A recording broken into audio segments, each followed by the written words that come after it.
Well, thank you, Tom. Sherwood police need your help tracking down a 13-year-old boy considered armed and dangerous. Authorities say Nathan Bird, seen here, ran away from his home yesterday. Police adding that he has become a suspect in an aggravated residential burglary caught on a Ring camera. During the burglary, police say a gun was stolen. Right now, he might be in either Sherwood or North Little Rock. Now, if you have any information, you are urged to contact police.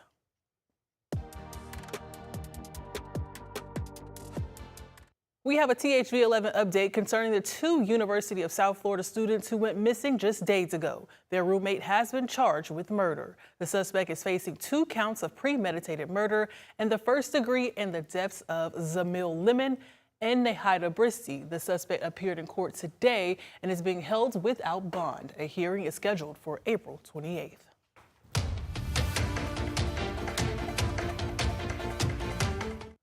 President Donald Trump is reversing a decision to have in-person talks with Iran. Tareen Small has more details from the White House. President Trump says he made the decision to call off a trip for negotiations with Iran. They weren't meeting with the leader of the country.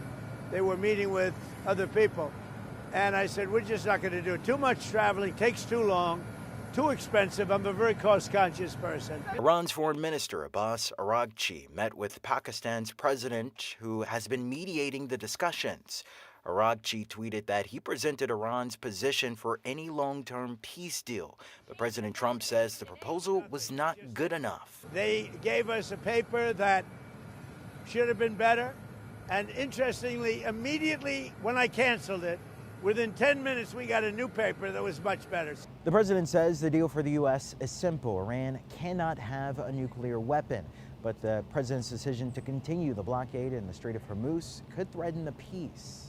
Iran's president says America's continued blockade of ships coming in and out of the Iranian ports is complicating talks. And Iran's military warned Saturday that it will respond with a decisive military response if the blockade continues. Torian Small, CBS News, the White House. Many right here in Central Arkansas looking to make sure unneeded or expired prescription drugs were in safe hands took part in Drug Take Back Day. The Drug Take Back event took place at Park Plaza today, hosted by the Arkansas Drug Rotary Club of Little Rock. Local police assisted the public for medicine to be collected in a safe and secure environment. The event is tied to national efforts to help reduce drug abuse and addiction.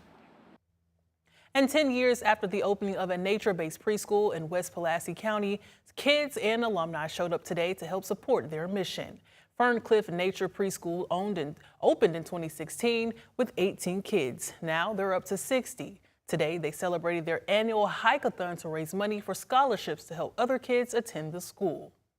To see these kiddos come back that I taught when they first started, and now they're in middle school and they're willing to come back because this was meaningful to them, and they're willing to just support us today and be here. It's so nice to see those families again. Current preschoolers hiked a shorter trail and did several loops, while alumni had a slightly longer hike. THV 11's Carter Threet talked with some of the little ones and has the full story tonight at 10. And former Vice President Kamala Harris made a stop in Little Rock today ahead of her keynote address at Fisher Shackelford dinner tonight.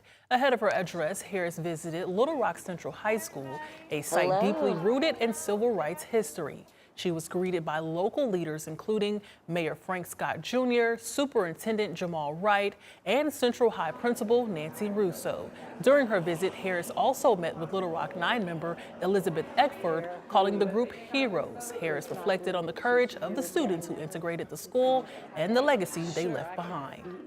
And so that's part of our history and part of our present, and it will always be. America will always be strong as our willingness as the people to fight for our foundational ideals. And I know the people are strong. And when I look at our young leaders, I know we're going to be okay. Tonight, Harris is set to deliver her first keynote address since the 2024 election at the Fisher Shackelford dinner at the State House Convention Center. And since the start of this year, ICE arrests are trending in a downward direction. We'll have the rate at how much immigration changes have impacted this outcome. That's coming up next on THV 11 News at 6. Well, what is new is a severe thunderstorm warning has been issued for Scott County, but just on the other side of the Arkansas-Oklahoma border, LaFleur County just issued a tornado warning that may likely move into Scott and then eventually into northern Polk counties. So if you're watching from northern Polk County, just be aware a warning may be on the way here pretty soon for you, Mina. Mina is in the THV 11 viewing area. Coming back after the break, we'll kind of iron out what we can expect tonight.